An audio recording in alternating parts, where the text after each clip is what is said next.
28 नवंबर 2021 को उत्तर प्रदेश शिक्षक पात्रता परीक्षा यानी कि यूपी टेट की परीक्षा का आयोजन किया ही जा रहा था। जैसे ही प्रश्न पुस्तिका और उत्तर पुस्तिका यानी कि ओएमआर की कॉपीज डिस्ट्रीब्यूट की ही गई थी कि लगभग 20 या 25 मिनट्स के उपरांत ही शासन की तरफ से कॉलेज प्रशासन को एक महत्वपूर्ण सूचना या आदेश निर्गत हुआ कि पेपर कहीं ना कहीं आउट होने की वजह से सुबह और शाम मीटिंग्स के एग्जाम्स यानी कि दोनों पालियों के एग्जाम्स कैंसिल किए जाते हैं। अब यह परीक्षा 1 महीने के अंदर हर हाल में कंडक्ट करा ली जाएगी। ऐसे में कम समय यानी कि बहुत सीमित समय, आधा घंटा के अंदर ही जो कापियां छीन ली गई उसके कारण ही सभी लोग 1 या 2 पोर्शन अटेम्प्ट कर पाए और सभी क्वेश्चन को टच नहीं कर पाए। तो इसलिए मैं एक एक करके बैक टू बैक विषयों को लेकर के आया हूं। गुड मॉर्निंग फ्रेंड्स, मैं विपुल इस बाल विकास और शिक्षण शास्त्र के टॉपिक में लगभग 100% एक्यूरेट उत्तरों के साथ शुरू करता हूं। तो देखिए, पहला क्वेश्चन जो दिया है, ये दिया है निम्न में लिखित में से कौन सा थर्नडाइक द्वारा दिया गया अधिगम का मुख्य नियम नहीं है। तो देखिए, थर्नडाइक जो थे वो अमेरिका के मूल निवासी थे यानी कि कोलंबिया के रहने वाले थे। इन्होंने 3 अपने सिद्धांत दिए, अपने मुख्य नियमों में 3 सिद्धांत दिए। इसको आप याद रखें कि टाइप से टी से हो गया तत्परता का नियम, ए से हो गया अभ्यास का नियम और पी से हो गया प्रभाव का नियम। तो अभ्यास, तत्परता और प्रभाव के नियम तो इन्होंने दिए थे और उन्होंने जो चौथा नियम अपना था अभिवृत्ति का नियम, ये नहीं दिया था।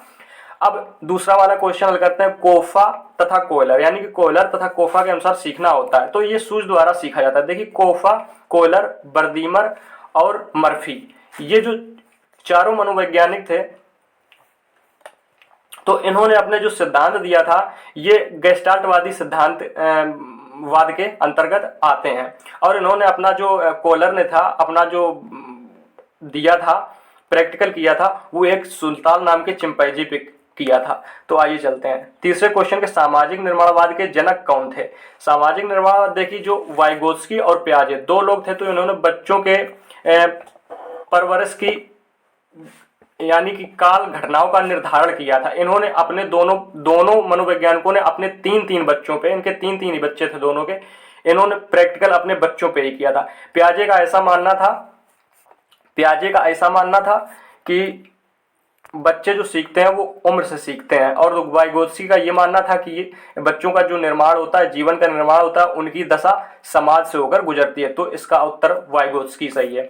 इसका 4th नंबर जब देखेंगे, निम्नलिखित में से कौन विकास की विशेषता नहीं है? तो देखिए, विकास संचयी होता है, दिशात्मक भी होता है, विशिष्ट भी होता है और अनियंत्रित नहीं होता है। तो इसका 4th नंबर सही हो जाएगा। और यहाँ पे देखिए, अगर दूसरे में एक दिशात्मक होता है तो उत्तर ये भी गलत हो जाता, क्योंकि विशेषता दिशात्मक तो होती है, बहुदिशात्मक भी होती है, लेकिन एक दिशात्मक नहीं होती है। अब आइए 5वां, देखिए,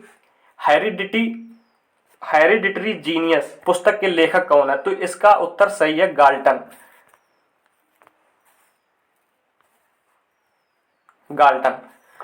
और 6वें में दिया है संज्ञानात्मक संप्राप्ति का न्यूनतम स्तर कौन सा है? देखिए, कॉग्निटिव अचीवमेंट पूछा गया है। तो कॉग्निटिव अचीवमेंट जो दिया था वो ये 3 प्रकार थे, यानी कि क्रियात्मक, संज्ञानात्मक और भावात्मक। जो सबसे पहला स्तर है वो संज्ञानात्मक था। संज्ञानात्मक के जो पद और चरण थे ये था ज्ञान, बोध, अनुप्रयोग, संश्लेषण, विश्लेषण और मूल्यांकन। तो इसमें देखिए, कहीं भी न्यूनतम स्तर जो दिया गया था वो ज्ञान है। सबसे पहला जो होता है ये ज्ञान होता है, इसके बाद में बोध जो होता है ये दूसरा होता है, अनुप्रयोग तीसरा होता है और मूल्यांकन 6वां होता है। चौथा और 5वां संश्लेषण और विश्लेषण होता है। अब ये 6वां हो गया। 7वां क्वेश्चन देखते हैं, सूक्ष्म शिक्षण का अंतिम सोपान क्या है? देखिए, सबसे पहले तो अगर क्वेश्चन में ये पूछा जाता है आपसे कि सूक्ष्म शिक्षण के जन्मदाता कौन है, तो डब्ल्यू एलन थे। और सूक्ष्म शिक्षण के जो सोपान है, सबसे पहला सोपान है योजना बनाना, और दूसरा सोपान है शिक्षण, और तीसरा सोपान है प्रतिपुष्टि। और जो चौथा सोपान है, चौथा, 5वां, 6वां, ये फिर से रिपीट हो जाते हैं, यानी कि योजना की जगह पर पुनर्योजना और शिक्षण की जगह पर पुनः शिक्षण और प्रतिपुष्टि की जगह पर पुनः प्रतिपुष्टि, यानी कि अंतिम इसका जो चरण हो गया ये पुनः प्रतिपुष्टि होगी, यानी कि रीफीडबैक। ठीक है, और जो पहला इसका हो गया ये योजना बनाना हो गया, यानी कि प्लानिंग।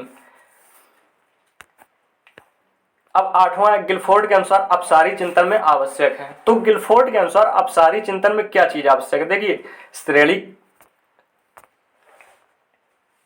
देखिए श्रेणी क्रम भी है और विचार प्रवाह भी है और तर्क भी है। अब ये कैसे हो गया? देखिए इसमें अपसारी चिंतन कह रहा है। अब इसका अगर जस्ट हम इंग्लिश वर्जन देख लेंगे तो इसमें डाइवर्जेंट थिंकिंग कह रहा है, और एक होता है कन्वर्जेंट थिंकिंग, यानी कि अभिसारी। कन्वर्जेंट में क्या होता है कि सारे ब्लॉकेज होते हैं, यानी कि जब हमारे सोचने का पहलू होता है वो केवल एक दिशी होता है, यानी कि एक समाधान होता है अभिसारी चिंतन में, यानी कि कन्वर्जेंट थिंकिंग में। और डाइवर्जेंट थिंकिंग में होते हैं ये बहुदिशीय होते हैं या बहु समाधान युक्त होते हैं। तो इसमें फोर्थ ऑप्शन ये अभिसारी वाला है, इसका मतलब ये गलत है फोर्थ। अब ये 9th नंबर दिया है कि मस्तिष्क उद्वेलन विधि के प्रतिपादक कौन है? तो इसके ऑसबर्न है। 10th प्रासंगिक अंतर्बोध परीक्षण में कौन सा संबंधित नहीं है? तो देख सॉरी प्रासंगिक अंतर्बोध परीक्षा, यानी कि इसको टेट बोलते हैं, टेट थीमेटिक अपरसेप्शन टेस्ट। ये दिया था मॉर्गन और मूरे ने और सन 1935 में दिया था, सन 1935 में मॉर्गन और मूरे। इसका मतलब इसका 3rd नंबर सही है। अब 11 देखिए सृजनात्मक चिंतन है, यानी कि क्रिएटिव थिंकिंग। क्रिएटिव थिंकिंग की जो प्रथम अवस्था होती है वो होती है आयोजन। पहली आयोजन होती है, दूसरी उद्भव होती है, तीसरी प्रबोधन होती है, और चौथा जो होता है वो संशोधन ना हो करके यहाँ पे प्रमाणीकरण होता है। अब देखिए ये फिर से रिपीट है क्वेश्चन, उद्दीपक अनुक्रिया सिद्धांत का प्रतिपादन किसने किया? उद्दीपन अनुक्रिया को कहते हैं आईएसआर थ्योरी, यानी कि स्टिमुलस एंड रिस्पॉन्स थ्योरी। ये दिया था थर्नडाइक, जो अमेरिका के निवासी थे। इन्होंने अपना प्रैक्टिकल किया था जो वो बिल्ली पे किया था।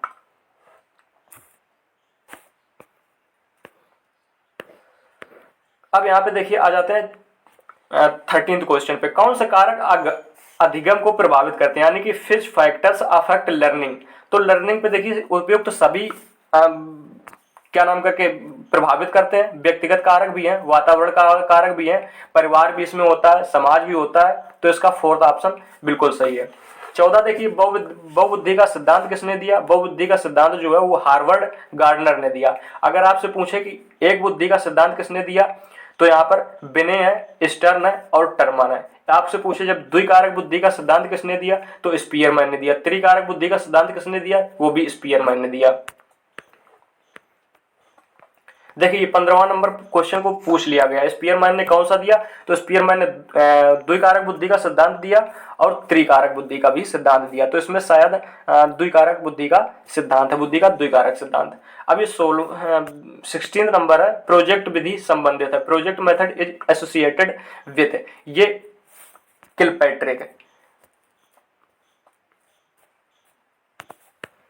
अभी 17वां क्वेश्चन है, पाठ योजना में छात्र के पूर्व अधिगम से संबंधित है। तो पूर्व अधिगम से संबंधित जो होता है वो होता है प्रस्तावना, यानी कि प्रस्तावना जो होता है वो प्रस्तावना में पूर्व अधिगम जो होता है,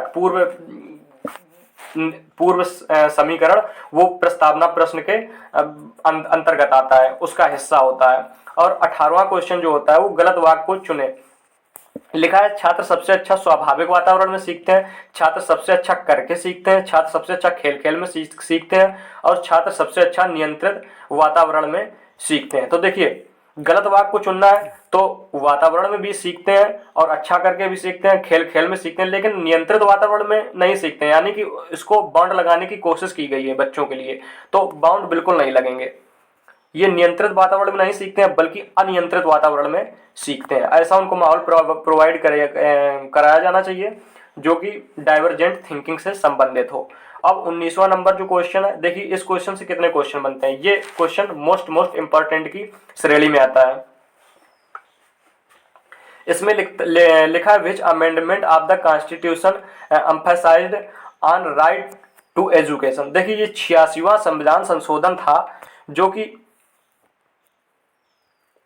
शिक्षा से संबंधित था। और जब ये पूछा जाए कि 86वां संविधान संशोधन पर कब बल दिया गया था, तो 2002 में।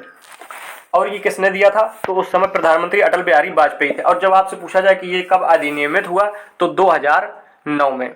और जब आपसे पूछा जाए कि शिक्षा का अधिकार अधिनियम कब लागू हुआ, तो आप सबसे मोस्ट इंपॉर्टेंट होता है कि 1 अप्रैल 2010 में। बस आपसे इससे ज्यादा कोई आंसर उत्तर प्रश्न नहीं बन सकते हैं किसी भी एग्जाम में। 20वां नंबर शिक्षण के कार्य में सम्मिलित है। तो देखिए, शिक्षण के कार्य में मूल्यांकन कार्य भी होता है, जब ये हमें ग्रेड प्रोवाइड किए जाते हैं और श्रेणी प्रोवाइड की जाती हैं और परसेंटेज प्रोवाइड किए जाते हैं, ये मूल्यांकन कार्य के अंतर्गत आते हैं। उपचारात्मक कार्य किया जाता है जब बच्चों को देख लिया जाता है कि बच्चों को किस विशेष फील्ड में आवश्यकता है, क्या उसका पोर्शन कम है, तो उपचारात्मक कार्य किया जाता है। और उपचारात्मक कार्य से पहले, यानी कि देखने के लिए कि किस क्षेत्र में छात्र कमजोर है, उस क्षेत्र को पहचानने के लिए, यानी के लिए निदानात्मक कार्य को कंप्लीट कराया जाता है। यानी कि यहाँ पे उत्तर है उपयुक्त सभी। 21वें नंबर में दिया है शिक्षण सबसे कम प्रभावशाली होगा जब, यानी कि कब शिक्षक एकाधिकारवादी होगा, बिल्कुल नहीं। शिक्षक एकाधिकारवादी नहीं होना चाहिए, शिक्षक को लोकतंत्र युक्त होना चाहिए। विद्यार्थी निष्क्रिय रहेंगे, बिल्कुल नहीं, विद्यार्थियों को तो ही सक्रिय होना चाहिए। केवल लिखने पर बल हो, बिल्कुल नहीं। लिखने के अलावा पढ़ने, सुनने, बोलने, समझने और क्रिया करने पर भी बल होना चाहिए। तो यानी कि इसके जो सभी उत्तर हैं 1, 2, 3, ये सबसे कम प्रभावशाली हैं। अब 22 नंबर भाषा रूपांतरण सिद्धांत किसने दिया? तो देखिए, भाषा रूपांतरण सिद्धांत एक डिवाइस इन्होंने बनाई थी, चॉम्स्की ने, लैड नाम की। कौन सी? लैड। अब देखिए, लैड होता क्या है? लैड होता है लैंग्वेज एक्विजिशन डिवाइस। तो इन्होंने जो डिवाइस दिया था, इसी के अंतर्गत, जो इसी के श्रेणी में रखा जाता है भाषा रूपांतरण सिद्धांत, ये दिया था चॉम्स्की ने। अब 23 जो क्वेश्चन दिया है, शारीरिक गठन के संदर्भ में कौन सा सही नहीं है। अब शारीरिक गठन देखिए, मीसोमॉर्फिक जो होता है, ये शारीरिक गठन के आधार पर पर्सनालिटी के टाइप्स बताए गए हैं। पर्सनालिटी यानी कि जो इसका लैटिन नाम पर्सोना है, ठीक है। व्यक्ति की पर्सनालिटी कैसी होगी, तो किसी ने गुणों के आधार पर बताया, किसी ने शारीरिक संगठन के आधार पर बताया, किसी ने बुद्धि के हिसाब से बताया। तो जो शारीरिक गठन के अनुसार था, वो शेल्डन एंड स्वान ने दिया सन 1940 में। आप नोट कर लीजिए, शेल्डन एंड स्वान 1940 में। और इसको सोमैटोटाइप सिद्धांत भी कहा जाता है। इसका मीसोमॉर्फिक भी है और एक्टोमॉर्फिक भी है, एंडोमॉर्फिक भी है, लेकिन एंटोगोनिस्ट जो है, ये कोई भी टाइप पर्सनालिटी का नहीं आता है। तो 23 में 2 नंबर। अब इसको जब 24 हम देखेंगे, निम्नवत में अभिप्रेरणा के घटकों की पहचान कीजिए। देखिए, मोटिवेशन, अभिप्रेरणा मीन्स मोटिवेशन।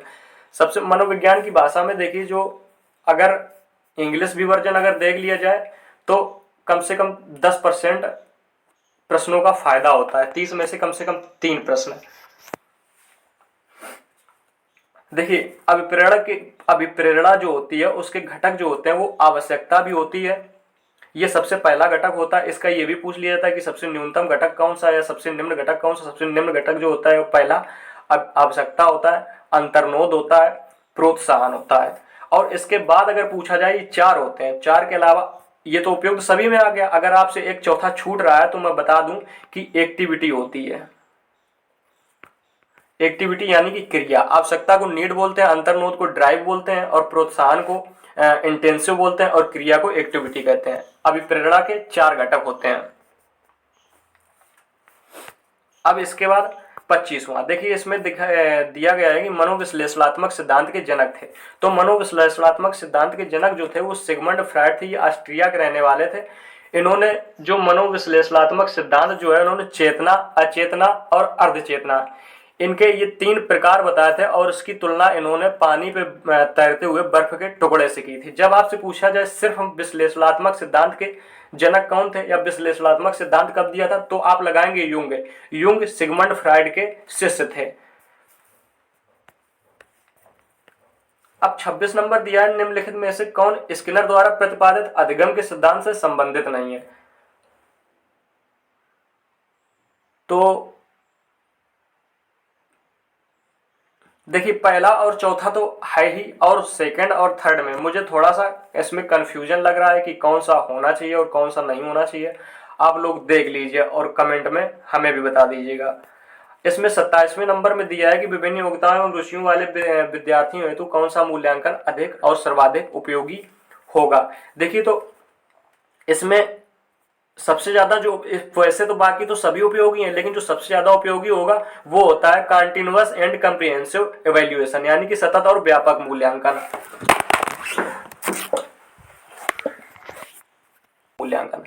अब देखते हैं 28 नंबर में कह रहा है कि निम्नलिखित में से कौन अनुदेशनात्मक उद्देश्यों से संबंधित ब्लूम के वर्गीकरण के संज्ञानात्मक पक्ष से संबंधित नहीं है। तो देखिए ब्लूम ने, ये क्वेश्चन रिपीट हो गया है, दूसरी बार आया है थोड़ा सा बदल के। ब्लूम टैक्सोनॉमी ने 3 प्रकार के वर्गीकरण किए हैं, एक संज्ञानात्मक पक्ष संबंधित, एक भावात्मक पक्ष, एक क्रियात्मक पक्ष। तो देखिए संज्ञानात्मक पक्ष में जो आते हैं वो ज्ञान आता है, बोध आता है और प्रयोग आता है, विश्लेषण आता है, संश्लेषण आता है और मूल्यांकन आता है। चरित्र निर्माण जो होता है ये थर्ड वाले में, यानी कि क्रियात्मक मूल्यांकन से संबंधित है, तो इसका सही उत्तर थर्ड हो जाएगा। अब 29 में दिया है कि निम्नलिखित में से कौन सा शिक्षण का स्तर नहीं है। तो देखिए जब मैं भी एग्जाम सेंटर में बैठा हुआ था तो इसमें जब मैं इसकी हिंदी वर्जन कर रहा था तो मेरे पे टिक लग रहा था कि प्रत्यावर्ती स्तर पे, लेकिन जब मैंने इसकी सब इंग्लिश वर्जन देखी तो मेमोरी लेवल जो थी वो स्मृति स्तर थी और अवबोध स्तर भी थी, अंडरस्टैंडिंग लेवल। जब मैंने इंग्लिश वर्जन इसका देखा तो मुझे लगा कि थर्ड जो इसका टाइप है तो उसका रिफ्लेक्टिव लेवल भी होता है, यानी कि प्रत्यावर्ती होता है, इसलिए इसका सही उत्तर जो है वो अभिप्रेरणा स्तर का हो गया। और नहीं तो जब मैंने केवल हिंदी का वर्जन पढ़ा हुआ था तो मुझे प्रत्यावर्ती स्तर लग रहा था, जबकि हिंदी और इंग्लिश दोनों यहाँ पे वर्जन पढ़ना बहुत जरूरी है सिर्फ साइकोलॉजी के लिए। अब इसका 30वां और लास्ट क्वेश्चन कह रहा है विकास के मनोसामाजिक सिद्धांत का प्रतिपादन किसने किया। अब इसके विकास के सामाजिक सिद्धांत का जो प्रतिपादन किया था वो एरिक्सन ने किया था, और एरिक्सन ने इसके अपने इस सिद्धांत के 8 उप प्रकार बताए थे। और इसी के साथ 30 क्वेश्चंस यहाँ पे पूरे हुए, और इस बार लेके उपस्थित होंगे हिंदी या इंग्लिश भाषा में से कोई एक। और अगर आपको ये वीडियो अच्छा लगा हो तो लाइक करें, सब्सक्राइब करें और शेयर करें। और अगर कुछ भी कन्फ्यूजन अभी भी बकाया हो तो कमेंट बॉक्स में ज़रूर पूछ लें। Thank you.